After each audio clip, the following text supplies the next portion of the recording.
if you can't let out your emotions and you can't express your anger or sadness or whatever, it all backfires on you. And eventually it just builds up, builds up, builds up. And then it's just a matter of question how much your body will last.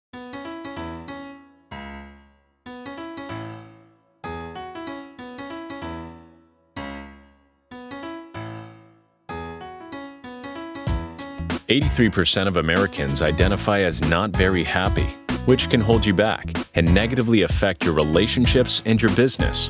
On this podcast, we discuss the proven steps to happiness so you can restore balance and rekindle your joy.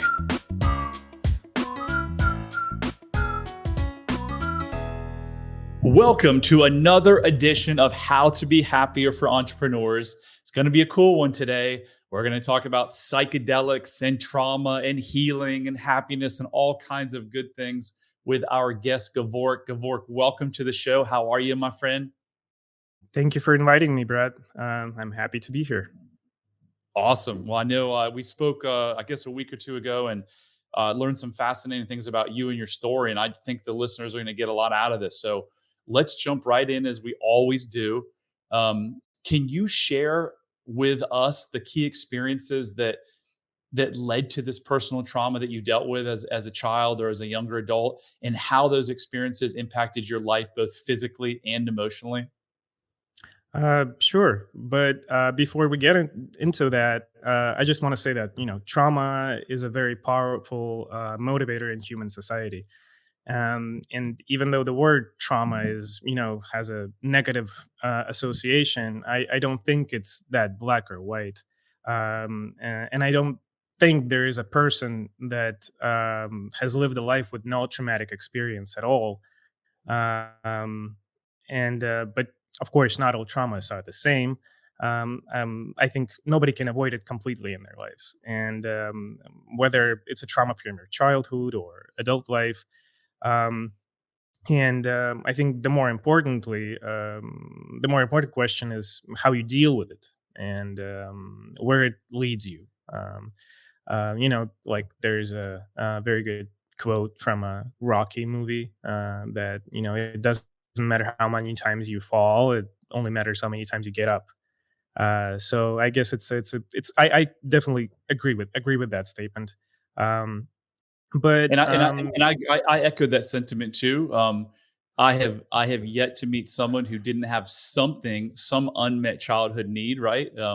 That's how Gabor Mate, Dr. Gabor, talks about trauma. Is like it all starts with an unmet need. It can be something so small, it can be something so big, and trauma or childhood programming, as I like to call it, because I know some people hear the word trauma and they're like, "Well, I didn't have any trauma," and they check out.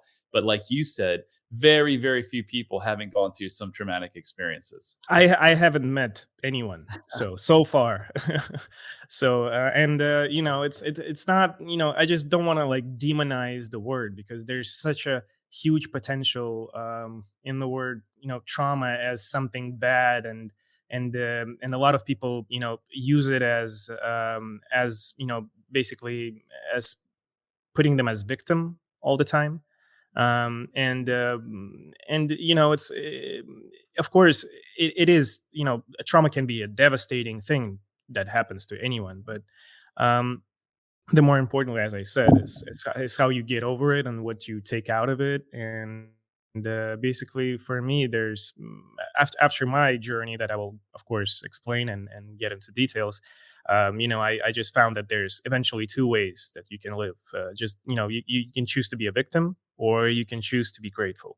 And both are the ways to live. And a person is a builder of his own destiny, and he has power to choose how he wants to live, because there's not a lot of other ways to live. Either you're in one position or you're in another position.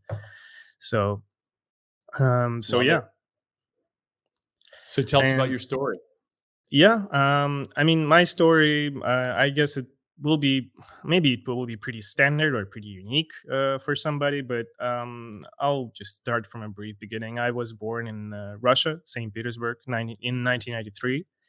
My father is from San Francisco, California, and my mother is from Russia. So I had a pretty unique growing experience because I was my childhood and my experience was very different from my classmates or friends or neighbors, especially living in the time like right after Soviet Union fell apart. I mean, the country was basically a mess back then.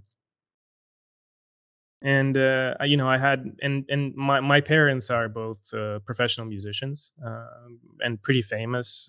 My mother is very famous in Russia, and my father is pretty famous internationally.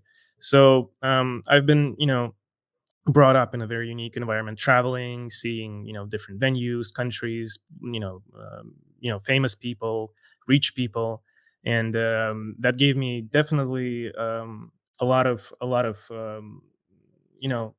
that expanded my view on life in such a vast way that this experience wasn't really comparable with anything that I could find in my surroundings when I went to school or university.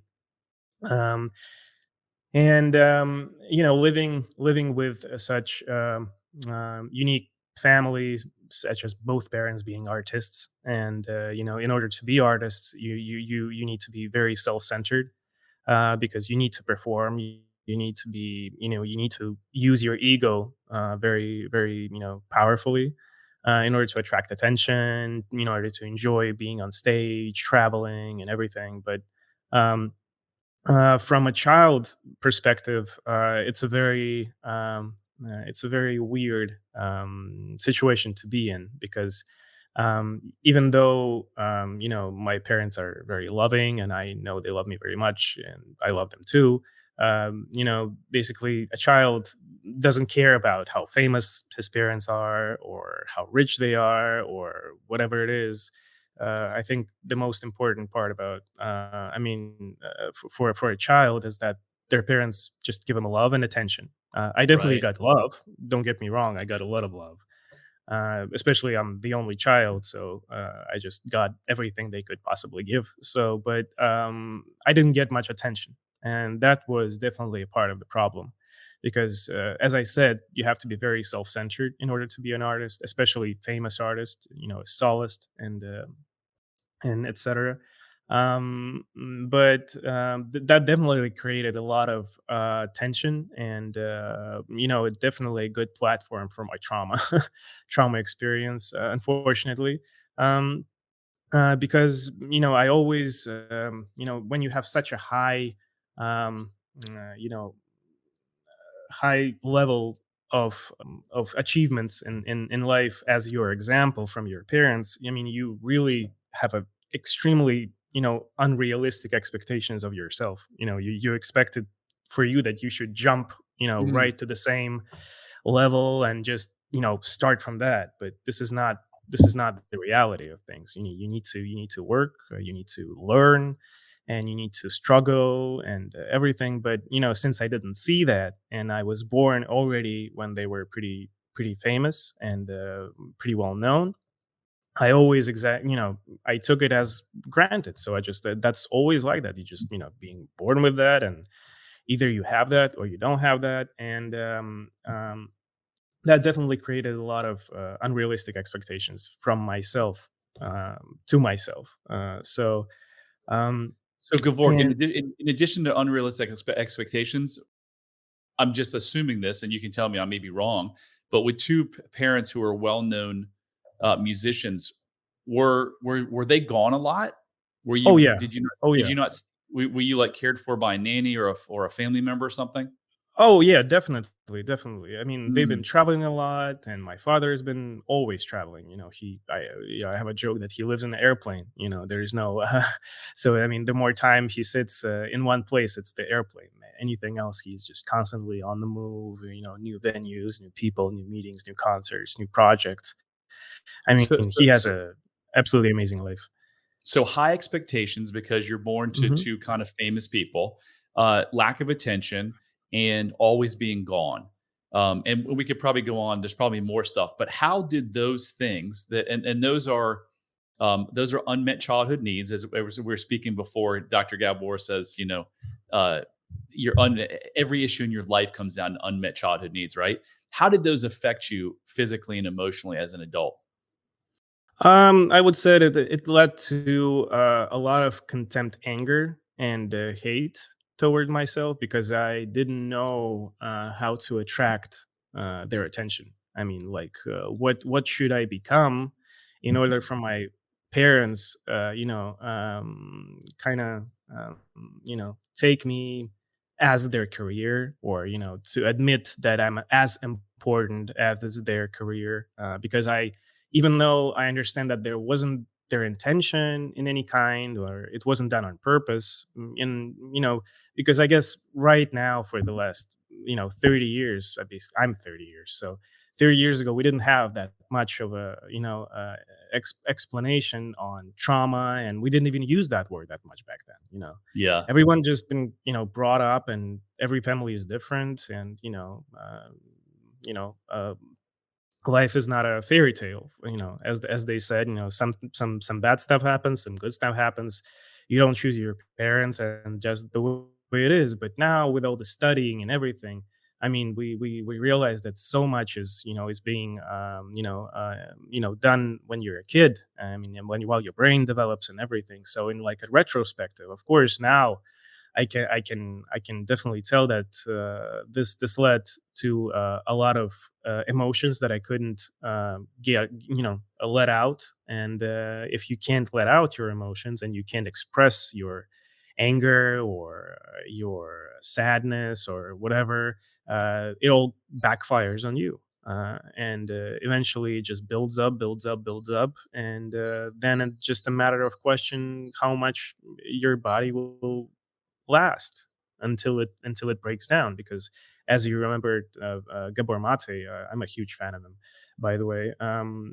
He said he even wrote a book about it. Then, when the body says no, um, and that's exactly what happened to me. I was just living my life, and trying to figure out everything, and eventually, at one point, just my body said no, and at the age of 20, I developed an autoimmune disease, which has absolutely flipped my life all over.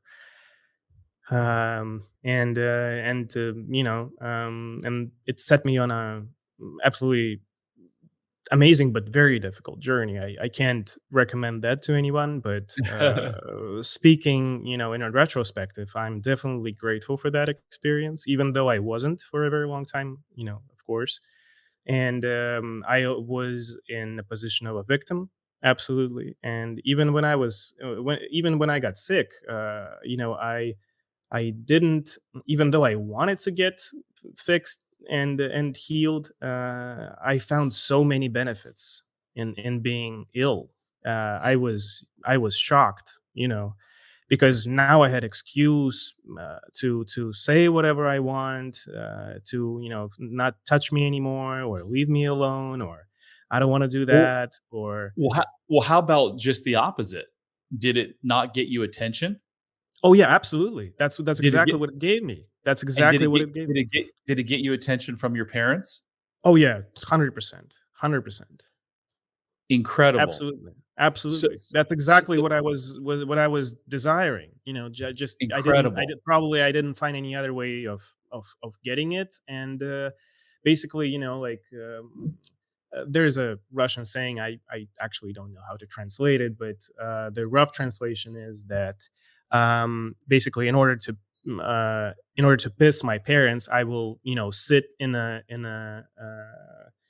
um, on a ground, like in a pot, in a water, in a bunch of water, dirty, and just crying, and they should see me, and they should feel bad about me, like, but that's a very rough translation. But that's exactly what happened to me. It's just I've been wanting them to pay attention on me so much that eventually I've decided, okay, I'll I'll go on a suicide mission to get attention, basically. And my body, I guess, followed that directive. Incredible, absolutely amazing. So the last podcast, Dr. Mark Mincola was on, and he has a book and a movie called The Way of Miracles. And he says that because you said you hated yourself, he says the opposite of self love is self contempt. Self contempt leads to dis-ease in the body, lack of ease, and dis-ease leads to disease. You are he wrote the book about you, right? Um, do you believe do you believe that your lack of attention and your parents being gone and being born to fame and having these high expectations led to that autoimmune issue? Well, I mean, it's not that I want to blame my parents for my disease, but definitely, I mean, of course, all of these things contributed. I mean, I was living a bad, and not healthy lifestyle. I wasn't eating properly. I wasn't sleeping properly. But I guess that's the case with all teenagers. We explore, we test our boundaries, and we do mistakes and dumb stuff. But yeah, I mean, of course, the way I was brought up and grown, I mean, definitely that was a big contribution to where I ended up, and pretty early. A lot of people develop these conditions much later in life, and I got it at the age of 20. Yeah, so if I'd have been listening to this podcast 5 years ago, I've been like, "That guy," both of those guys on that podcast are crazy. Like, how could this guy's upbringing cause an autoimmune disease? And now I know through my research and my studies, it is possible because there's 150 autoimmune diseases. And both Gabor and Mark Mincola believe that autoimmune issues are caused by inflammation and caused by unprocessed stress and trauma. And unfortunately, Western medicine, how many times have you been to a Western doctor where they asked you what's your stress level? And in the 10 years that you were trying to find answers, did any of the doctors ever say, well, tell us about your stress, tell us about your unresolved childhood trauma? Well, it's a very difficult thing to realize how much stress you have in life. I mean, the only way to actually realize how stressed you are is to become unstressed very fast.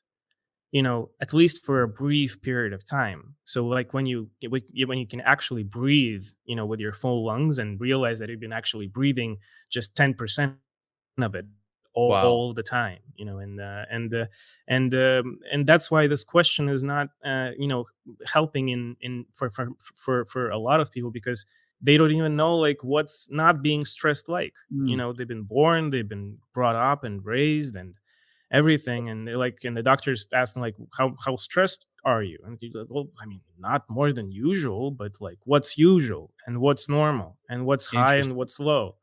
It's a very, difficult question to answer. And now this I the first time I realized that I'm actually under a huge amount of stress, it wasn't even when I got sick.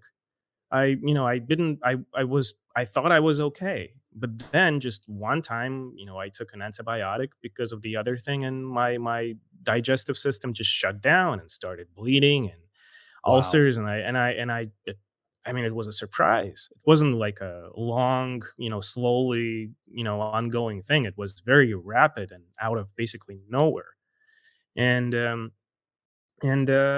first time I realized how stressed I am and um, how uptight I am was when I tried marijuana. I've traveled to United States probably at the age of 23 or 22, probably like that. I've been very sick for 2 years, and I was in the hospitals. I was on steroids, on different medications, and I mean, nothing really helped. And I just was just barely surviving, constantly losing blood and become anemic and everything. Wow. And then I just got here, and somebody just proposed to just smoke a joint, and I said like, why not?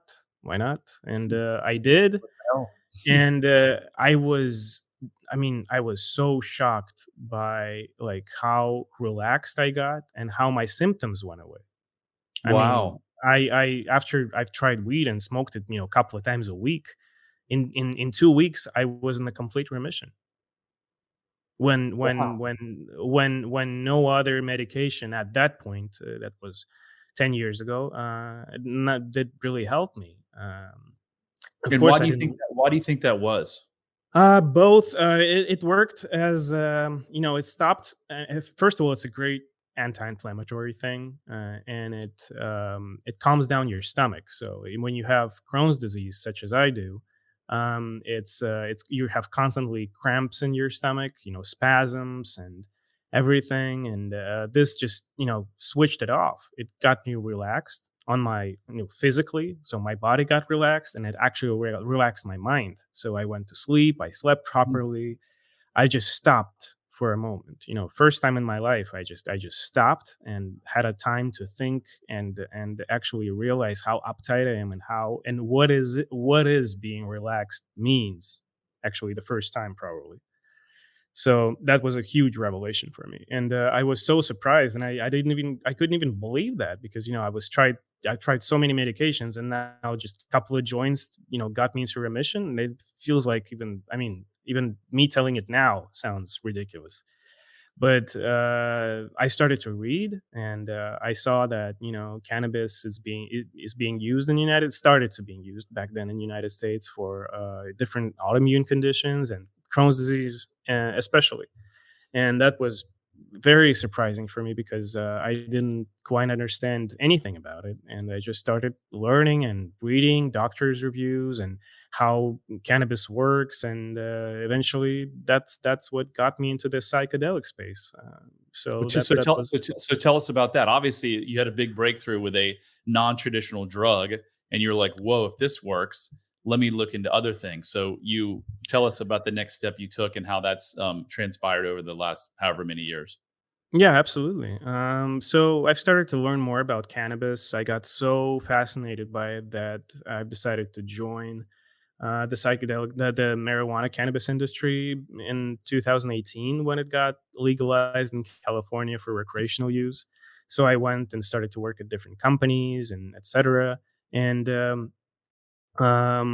then as I was digging more and more into that subject, I learned about other psychedelics, and I've learned about psilocybin mushrooms, ayahuasca, and many other psychedelics that that had a lot of potential benefits that I was looking for, and the whole story behind it, the traditions, the traditional use, and that kind of that amazing new wave of research, and as they call it now, psychedelic renaissance, started to be back at its peak after a 40-year like winter, when nobody was actually studying it after Nixon made it illegal and basically banned everything. So, and no reputable scientist would actually study it, because he was just risking his career and years of hard work and studying and money put into it. I've decided to give it a try, and I've did a ceremony with psilocybin mushrooms, and it was so powerful and so profound that made me realize so much about myself. Not just starting from my childhood. Just reflecting my family, everything. So it gave me such a big picture, and such a excellent explanation of what's actually happening to me and why is it happening to me, that it got me so depressed at the first time. I was devastated, because I saw it all. I saw it all, and it wasn't good. It wasn't beautiful. It was pretty ugly, and I've seen how much work I need to put in to actually fix it. I mean, if we're talking about fixing it at the core level, there's so much work that has to be done. I got very, I mean, I got hope, but I got depressed a lot after the first time. Actually, it wasn't bad, but I would say it was exactly what I needed to feel. As they say, psychedelic don't give you what you want; they give you what you need. So, and that's actually proven to be exactly what I needed, because mm, I was trying to find an easy way out, and there was no easy way out from the place I was. I mean, the only easy way out is just to stay sick and die young. That's was the easiest way to deal with my problem, and to just stuck my head in the sand and say, okay, that's me, because I got so melted, my personality melted with my disease so badly that I've at some point I've started to even be afraid that if I got cured, I would lose myself in Oh my some sort, gosh. Wow. because yeah, absolutely, So, so, because yeah. so Gevork, I know integration. We talked about this offline. Like integration is a big part of psychedelics. So you can just go take the psychedelics. Talk to us about the integration and what you did in terms of integration, and what you do now with integration. Absolutely. Integration is a very important part of psychedelic experience because as you can say, even I like the word medicine, plant medicine. I try not to use it that often anymore because psychedelics can be many things. It can be medicine, but it can be not as well because if I if I just want to have a psychedelic experience with my friend on a weekend and not drink alcohol or whatever, I can do that, but it's not in any kind of healing. It's just a it's just a good way of spend time in my perspective.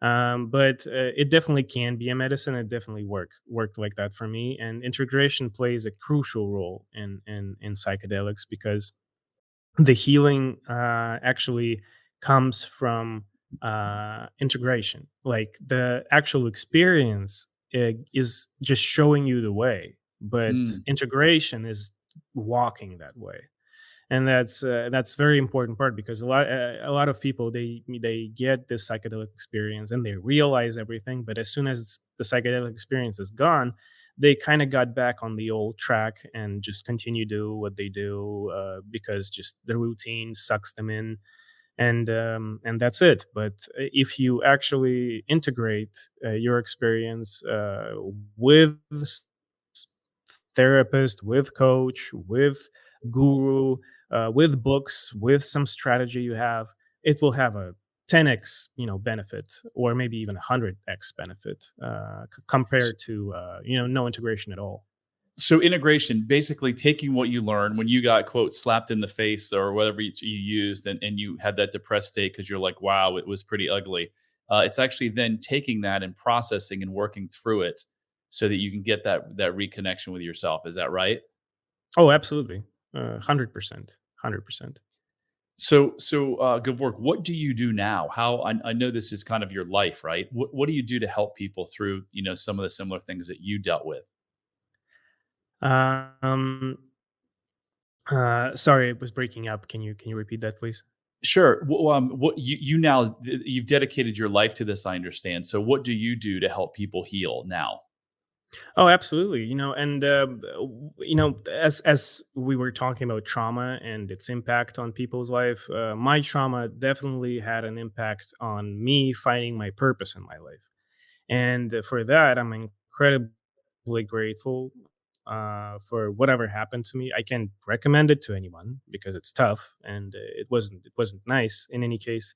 But it gave me such a powerful motivation and so much knowledge about different tools and methods how one can improve his own life, because I've come to a realization that so many people are moving and going through their life, working, making careers, building companies, earning billions, having families, and whatever else they do, and they can do it with bad health. They can do it. I mean, but just imagine how much better will you perform if you're in your prime condition. And that just got me a very huge motivation to actually help other people with my experience and the tools that have helped me, because I see such a terrible situation with all the mental health crisis and opioid crisis in United States. I live in San Francisco. You can just walk on the street and see how I mean how people can end up if they lose their sanity, or they got just some mental diseases, because you can have everything. You can have money, power, whatever, but if you're not healthy, especially in your mind, if your mind is not healthy, you can lose everything with such an ease, that it's crucially important to have any tools at your disposal, that you can use to make your life better, and easier, and just more beautiful. um, So someone's listening right now and they're really struggling and they've always wanted to do psychedelics, but they had plant-based healing, whatever you want to call it, and they just have never had a resource. If they reach out to you, what do you actually do? Do you guide them through the entire process? Are you like a consultant and you pair them up with people? How does it work? Definitely. I mean, I do all of these things. So uh, I consult people. I explain how it works, from mostly from non-spiritual approach, because I like more scientific approach than spiritual. And I explain the biochemistry of that, how it works, why does it have these effects, what to expect, who is actually, who's a good candidate to actually for these things, because as anything, not everything is for everybody. I think it's very important for people to have easy to understand knowledge of how these things works, because plant medicine has been with us for centuries, for thousands of years, back into history, even when we didn't even know what molecules are, like what receptors in the brain it attaches to, and etc. But there's so many evidence from the history that it's been used in many many different countries and many different cultures, dating back like as far as 5000 BC. And it can be definitely, I mean, if I can at least spread that knowledge, and make more people aware about that tool, it might help them stay on track of a healthy life, because there's so much demand for mental health right now, and definitely the medical system that we have here or anywhere in the world is not capable of managing and helping them as fast and rapidly. And everyone has a different approach, and there is no standard in treating mental diseases. You can go to one country, it's one approach. You can go to another country, it's a different approach. So, but And there and it there's and no. it hasn't gotten better either over, like, the last 50 years. It's like the one profession that hasn't advanced. The results are still the results that they were getting, 40, 50 years ago. So Of so you course. so you'll shepherd someone through the entire, like, depending on what they want, you can take them all the way from A to Z in this process? Yes, absolutely, absolutely. Okay. What's the best way if someone's interested in contacting you? What's the best way to get in touch with you? You can you can email. That's probably going to be the best way to reach me. And what is your email? It's Gorbelian @gmail.com. So you can just find me there, and I'll always answer. I live in San Francisco, California, Bay Area. So if anyone local would be interested to get in touch, I'm happy. Or if I can be helpful on a distance, I'm happy to consult anyone in the United States or in the world who's watching this podcast. So, Gevork, as we close, what did I not ask you, or what do you think is the most important thing for folks to know about psychedelics and healing and happiness? I think we didn't catch the like a lifestyle habits, which is a very important topic. Because diet plays a crucial role, is how you sleep, and because psychedelics is a great tool of understanding where to go, but then you need also tools on while you're going, and how to be properly managing your day, and meditation practices, healthy sleep, healthy diet. And what is healthy diet? Because there's no universal healthy diet for anyone, so it's also important, it has to be very tailored to each one needs. And um and yeah, I mean, because all of these things adds up, and you I mean, and even if it's like 1%, 5%, if you get all of them right, or at least try to, you'll see an improvement instantly, much faster than from going to endless amount of doctors or whatever. Even though I respect doctors, don't get me wrong, they're doing an important job, and they're absolute heroes. But there's so much that they can't control, and they don't want to spend their time explaining to people, because people will not kind of follow the guidelines. And if you go to the doctor and you ask him for help, and he said, okay, just fix your diet and get a good sleep, and people don't do that, then they just say it's a bad doctor. He didn't help me. He didn't give me any helpful advice. But actually, he did. But he can't control it. So it's much easier to prescribe you a pill, or get you on some sort of treatment or medication or whatever, because that's something they can do to actually make you say, okay, that's kind of working. But if you know I mean, the more educated yourself about your own body practices and just the mindfulness, the better it is going to be for anyone. And it's going to be much easier for doctors to help you. Right. Gevork, thank you for your time. That was excellent. I'm happy that you're in a much better place, and now that you're giving back the gift, just like you, I found my passion and my true purpose through healing myself. So yeah, you're doing amazing work. And if anyone wants to reach out, you want to say your email one more time, please? Sure, absolutely. It's Gorbelian @gmail.com. So it's the first letter of my first name and my last name, basically. So And guys, as we close, I'm trying to help 1 million people find freedom and happiness through reversing these childhood beliefs. So I need your help. So if you like this show, if you like this content, please do me a favor. Just take 30 seconds, a minute, 2 minutes. Go rate the show. Go review it. Go share it. Whatever you can do to help me spread this message, to help make this world a better place. And that concludes another episode of How to Be Happier for Entrepreneurs. And remember, love heals all. Hit subscribe if you don't want to miss out on more life-changing content. And if you're struggling, you don't have to. Go to bradchandler.com/contact. There, you can join the Facebook community of like-minded entrepreneurs, and you'll see a button to schedule your freedom and happiness call. See you on the next episode.